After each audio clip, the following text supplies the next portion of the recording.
Hello everybody, this is Hybrid, and today I'll be reviewing Thor, God of Thunder #1. So this is part of Marvel now, and I don't really read Thor that much, except for I do like the character. I like the whole Norse mythology stuff in general, and I like how comic books has really brought in a lot of the mythological figures like Thor and Hercules, etc., into comic books where they're kind of popular again, especially after the movie came out, Thor, and then also Avengers came out. Thor is getting more popular, and I really like the premise of this comic where it's Thor in the past, where he's like younger during the whole Viking Age, then it's like present where he's an Avenger and whatnot, and then the future when he's King of Asgard. So very interesting. I'm really looking forward to it. So a kind of quick run through the issue is we have younger Thor in 893 AD in near the west coast of Ireland, on Earth, and he took care of frost giants and whatnot, but they discover a dead god, and that kind of brings up the thing with who butchers a god. It's essentially because that's what it looks like. It looks like a god got butchered. So then we go to present day in deep space, this planet called Indigar, and we have modern Thor, and he brings rain to this desert planet that needed water really badly. And in the process, he learns that they don't worship gods, which is odd to Thor considering how many gods are in the universe. That it's kind of really it's odd that this alien race doesn't worship any of them. So he does some investigating and finds their gods dead, butchered as well, assumably by the same god. Which he ends up learning that most likely this is a god killer called Gore, the God Butcher. Kind of fits the name. So there's that, and then we have a few millennia from now in Asgard, with Thor being the last god left. So he's now king of Asgard. He has an eye patch like Odin. He has an arm that looks like it's part of the Destroyer armor originally, because it looks like he lost his arm.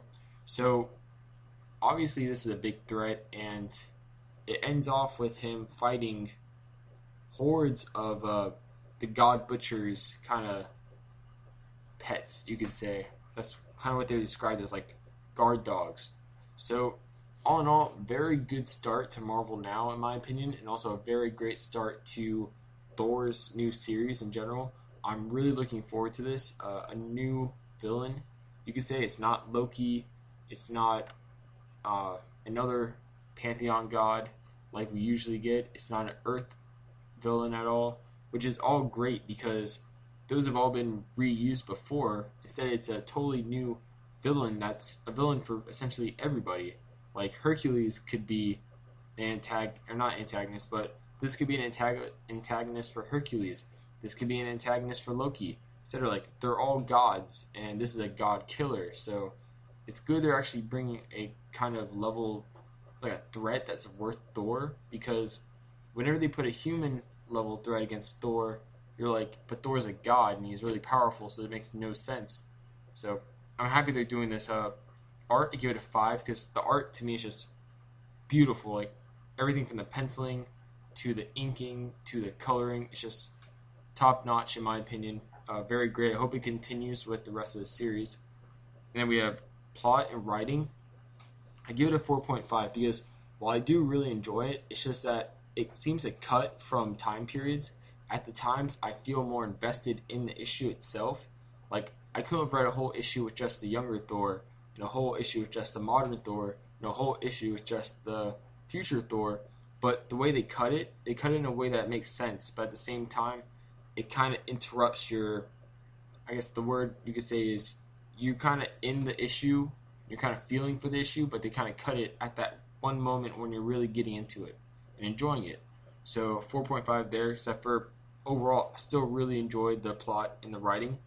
And then characters, I give it a 5 because one thing I really like about this issue is Thor actually talked with authority. Like when he was talking to that kid on Earth when he was younger, he called him boy. Didn't say his name. He recognized the fact that he's a god, that person's immortal. He spoke with authority. Then the modern Thor, when the guy started questioning him a little bit on the planet he was on, Thor responded as you would expect a god would. Like he was like, "Are you really questioning my authority?" and if I was not basically an Avenger or whatnot, I would strike you down. Like, things like that, like a god would say when I guess a lower level subject would, I guess, question them or go do something along those lines. And then enjoyment, I give it a 10 because I really did enjoy this issue.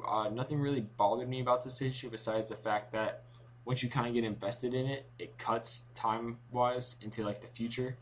But all in all, I really got over that quickly because of how they did it and how it's all connected. Like, it doesn't happen really randomly in a sense. Like, it all makes sense and all continues along the way.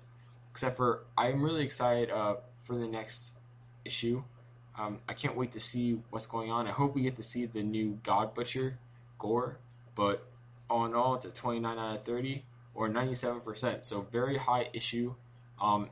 Marvel Now in general has been pretty good so far, in my opinion. So I hope they just keep on going, and I hope this attracts new readers and whatnot. So yeah, this is Hybrid. Please subscribe, comment, like, and see you guys later.